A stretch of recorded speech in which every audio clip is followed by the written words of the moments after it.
తరబడి ఎన్ని మందులు వాడినా మీ మోకాల నొప్పులు తగ్గట్లేదా? ప్రాణ పెయిన్ క్లినిక్ లో అత్యాధునిక చికిత్స. టీడీపీ అధినేత చంద్రబాబు నాయుడు తన భార్య భువనేశ్వరికి పుట్టినరోజు శుభాకాంక్షలు తెలిపారు. ఎల్లప్పుడూ మద్దతుగా దృఢంగా ఉంటావు, ఆఖరికి చీకటి రోజుల్లో కూడా ఎల్లప్పుడూ నవ్వుతూ ఉన్నావు, ప్రజలకు సేవ చేయాలనే నా అభిరుచిని గమనించి ఎల్లప్పుడూ 100% సహకారం ఇచ్చావు.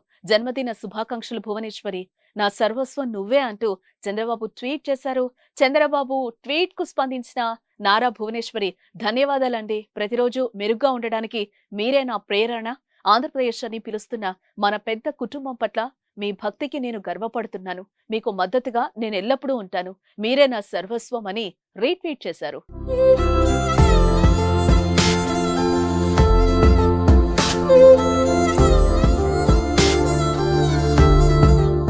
అలాగే మంత్రి నారా లోకేష్ కూడా తన తల్లికి బర్త్డే విషెస్ తెలిపారు. పుట్టినరోజు శుభాకాంక్షలమ్మా, మీ ప్రేమ, దయ, మద్దతు నాకు గొప్ప బలం.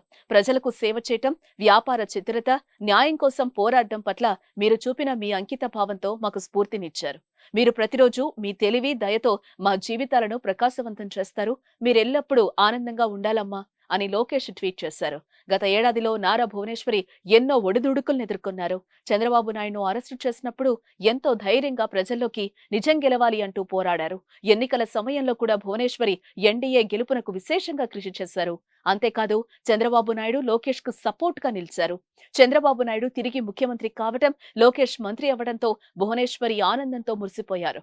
ఎన్డీఏ ప్రభుత్వంలో తన భర్త చంద్రబాబు పాలనలో అమరావతి రాజధాని మళ్లీ సగర్వంగా నిలబడుతుందని, రాజధాని రైతుల పోరాటాలు ఫలించి వారి జీవితాల్లో వెలుగులు నిండుతాయని ఆకాంక్షించారు భువనేశ్వరి.